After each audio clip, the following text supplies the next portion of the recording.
ولا قوة إلا بالله السميع العليم. أعوذ بالله من الشيطان اللعين الرجيم. بسم الله الرحمن الرحيم. الحمد لله رب العالمين والعاقبة للمتقين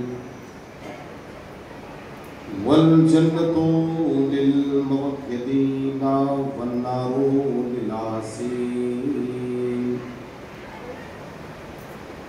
ثم الصلاة والسلام وتحية والإكرام على الرسول المصدق والمصطفى الأمجد أبي القاسم المصطفى محمد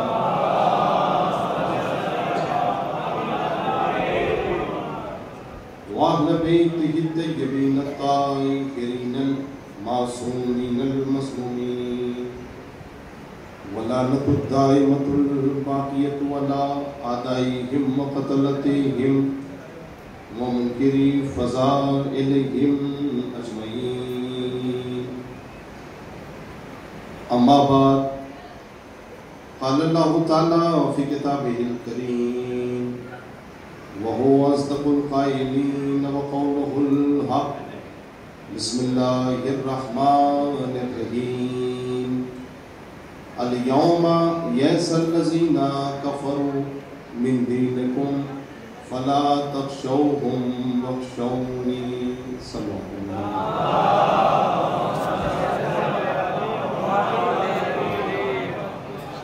آپ تمام مومنین کی خدمت میں گزارش گزار ہوں ایک مرتبہ سورہ الملک اور 3 مرتبہ سورہ اخلاص کی تلاوت فرما کر بانی اعضائے ہندوستان میرا صاحب کی ارواح کو ساتھ کریں.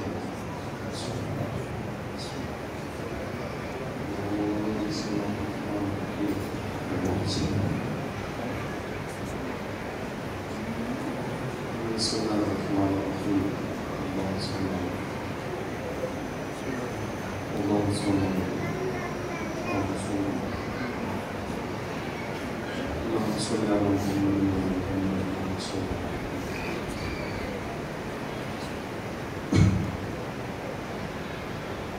اللہم صل علی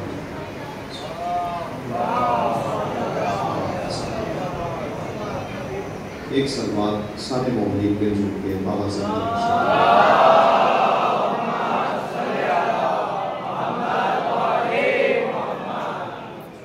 حضرت گرامی پر محترم سامعین کرام، بزرگان اور تمام ملت کے نوجوان، پروردگار عالم کا ہزاروں شکر ہے کہ اس نے ذکر اہل بیت کرنے کا یہ بہترین موقع عنایت فرمایا. ہم سب کتنے خوش نصیب ہیں کہ ہم وہاں بیٹھے ہیں جہاں فرشتے بیٹھنا اپنا مقدر سمجھتے ہیں. یہ عشر اولا چونکہ اس کی بانی بھی وہ شخصیت ہے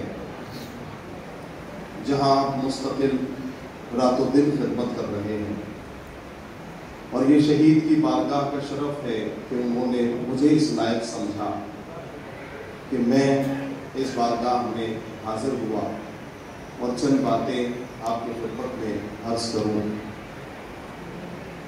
میں نے جو آیت آپ کی خدمت میں پڑھی ہے قرآن مجید کی بڑی معتبر آیت ہے، اور دین کو مکمل ہونے کے حوالے سے، دین کو کامل ہونے کے حوالے سے قرآن کریم میں یہی آیت نازل ہوئی ہے.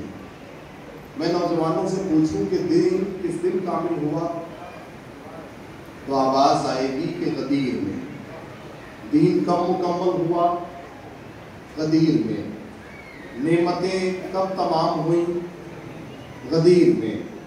اس کا مطلب یہ ہے کہ میرا جو موضوع ہے وہ غدیر سے کربلا تک کا سفر ہے. اور لیکن تھوڑی بہت جو میں نے گنجائش اپنے اعتبار سے نکالی ہے وہ یہ ہے کہ اگر غدیر سے کربلا آتے آتے یہ میں سمجھتا ہوں کہ 10 بجے سے شاید کم نہ پڑ جائیں، اس لیے میں نے اس سفر کو تھوڑا سا برعکس کر دیا ہے اور میں کربلا سے غدیر تک چلتا ہوں. میں اس سفر کو تھوڑا سا برعکس کرتا ہوں اور میں دیکھتا ہوں کہ میں کس حد تک کامیاب ہوں اس منزل کو پہنچانے میں. دیکھیے، خدا کا شکر ہے، پروردگار عالم کا ہزاروں شکر ہے کہ اس نے آج بھی 1400 سال کے بعد بھی عزاداری کو ہمارا وقار بنایا ہے، عزاداری کو ہماری شخصیت بنائی ہے. آج ہم دنیا میں جہاں بھی ہیں اپنی عزاداری کی وجہ سے پہچانے جاتے ہیں. دنیا میں جس مقام پہ بھی ہیں اپنی عزاداری کی وجہ سے جانے جاتے ہیں. میرے عزیزوں، میں سمجھتا ہوں کہ ایک پہاڑ پر اور ایک بلندی پر جتنی بڑی آبادی آپ کے یہاں ہے، میں 25 سال میں پورے ہندوستان کا سفر کر رہا ہوں. 25 سال مجھے مولا کی خدمت کرتے ہوا، ذاکری کرتے ہوا، لیکن میں نے اتنا بڑا مجمع کسی پہاڑ پر اور اتنے اتحاد کے ساتھ نہیں دیکھا. میں یہ جملہ ایک شروعاتی اور ابتدائی دور میں کیوں کہہ رہا ہوں آپ سے؟ میں آپ کا دل رکھنے کے لیے نہیں کہہ رہا ہوں.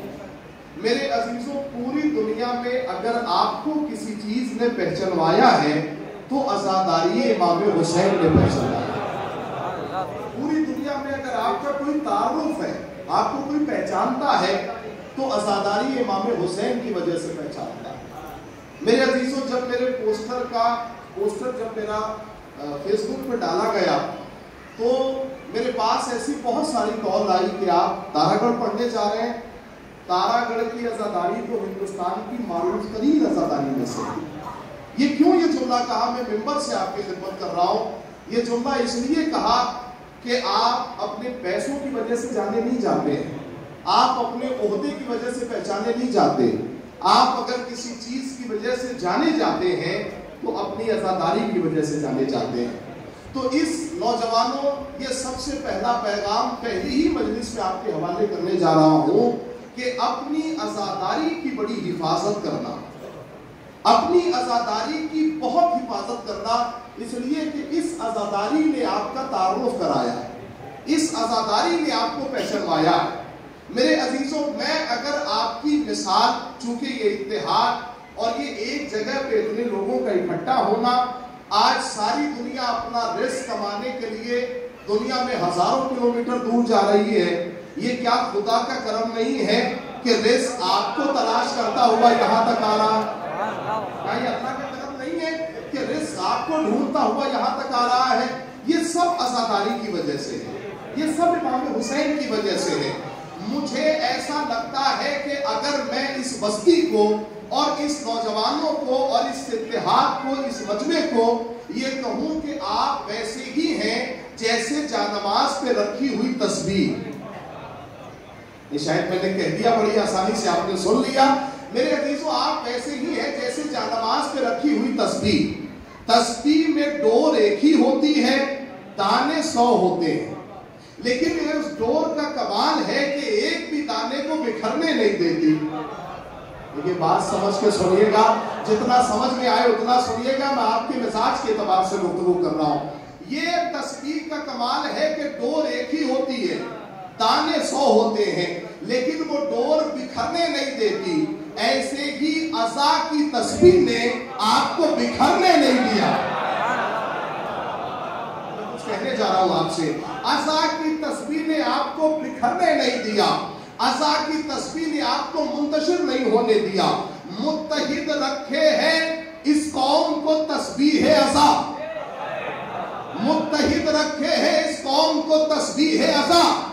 ڈور ٹوٹے گی تو دانے بھی بکھر جائیں گے. متحد رکھے ہیں اس قوم کو تسبیح عزا. ڈور ٹوٹے گی تو دانے بھی بکھر جائیں گے. اور مچھلیاں زندہ کہاں رہتی ہیں پانی کے بغیر؟ ہم ہمیشہ سے جدا ہو کے تو مر جائیں گے.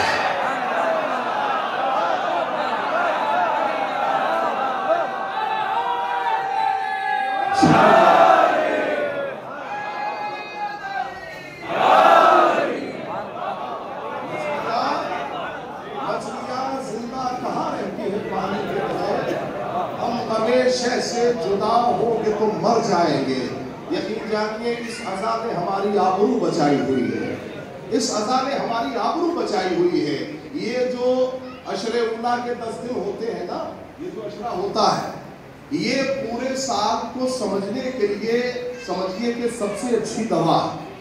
پورے سال کو سمجھانے کے لیے اس سے بڑا میتھڈ ہمارے پاس نہیں ہے. لہٰذا اس 10 دن کو بڑی اچھی طریقے سے سمجھ کے اٹھیے گا. اور میں آپ کی خدمت کرنے کے لیے حاضر ہوں. یہ بڑا خوبصورت مجمع میرے سامنے بیٹھا ہوا ہے. میں نوجوانوں کی خدمت کرنا چاہتا ہوں. یاد رکھیے گا, آج ساری دنیا سب سے پہلے اعتراض کرتی ہے ہماری عزاداری کے اوپر, اور یہ کہتی ہے کہ بھائی یہ کون سی قوم ہے, چونکہ ہمارے سال کا آغاز ہوتا ہے محرم سے, ہے نا. ہمارے سال کا آغاز کب سے ہوتا ہے؟ محرم سے.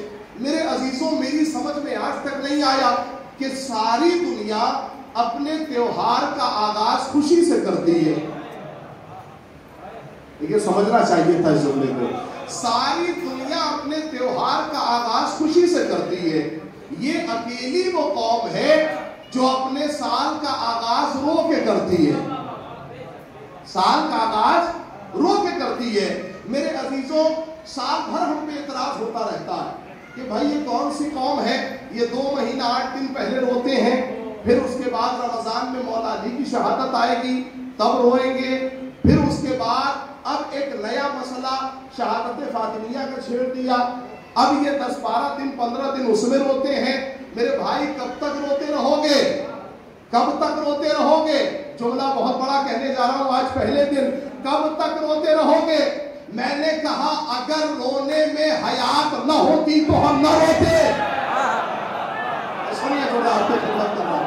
اگر رونے میں زندگی نہ ہوتی, جتنا سمجھ لے اتنا کافی ہے. اگر رونے میں زندگی نہ ہوتی تو ہم کبھی نہ روتے. مثال دوں آپ کی خدمت میں, میرے عزیزوں, ایک بچے کی ولادت ہوتی ہے. ولادت کے بعد سب سے پہلا کام یہ کرتا ہے کہ رو کے پوری دنیا کو بتاتا ہے کہ میں زندہ ہوں.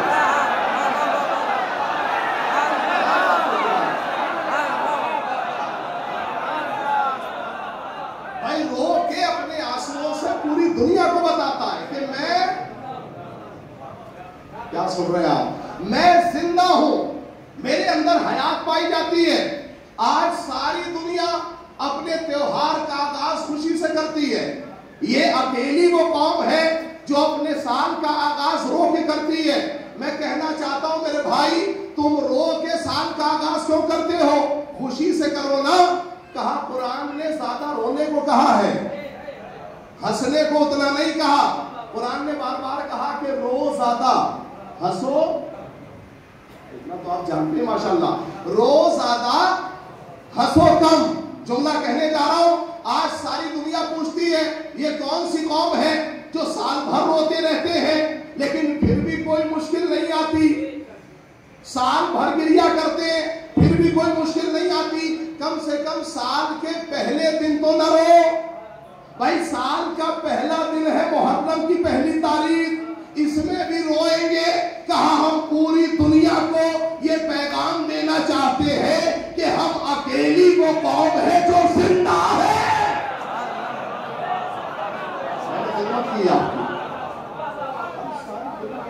چاہتے ہیں کہ ہم اکیلی وہ قوم ہے جس کے اندر زندگی پائی جاتی ہے, جس کے اندر حیات پائی جاتی ہے. پروردگار عالم کا ہزاروں شکر ہے کہ اس نے یہ موقع عنایت فرمایا کہ ہم زندگی کا ثبوت دے سکیں, ہم لوگوں کو بتا سکیں کہ ہم زندہ ہیں.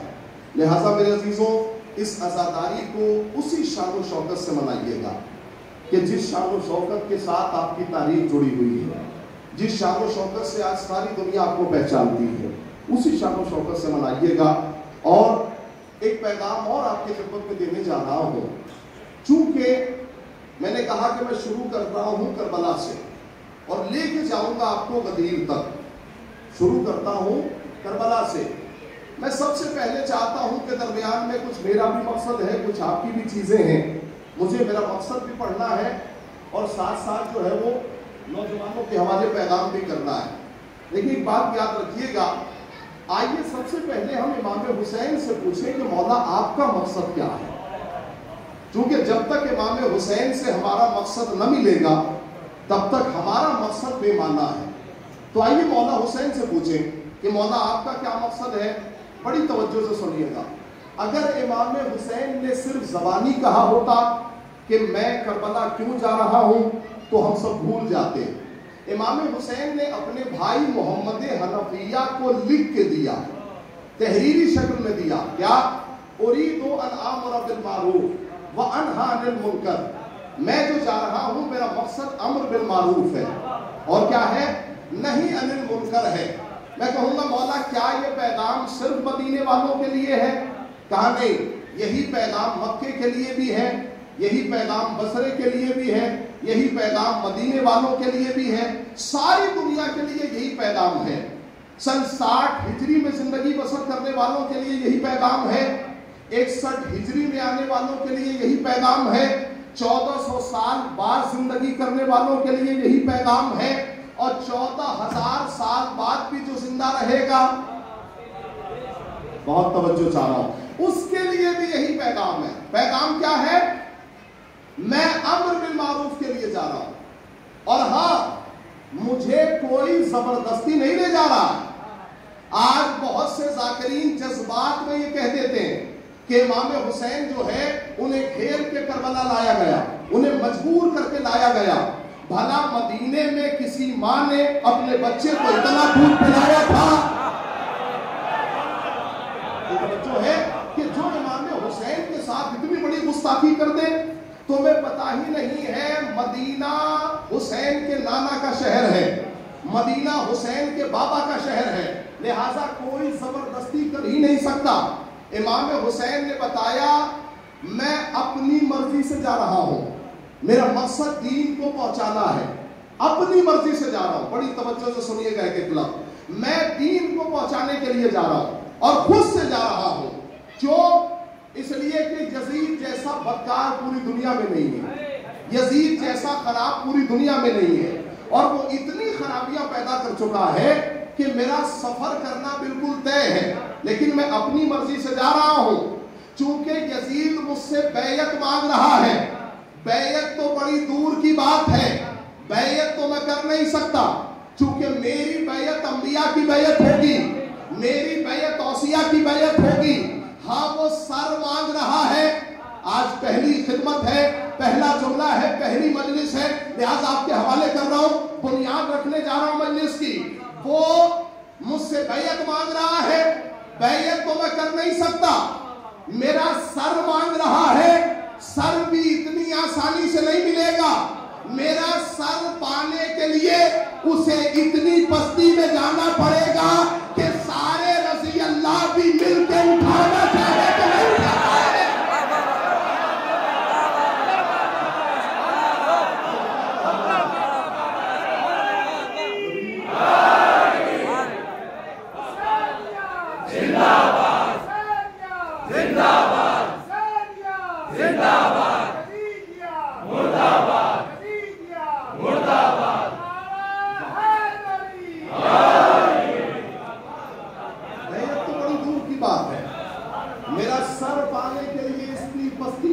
پڑے گا کہ سارے رضی اللہ.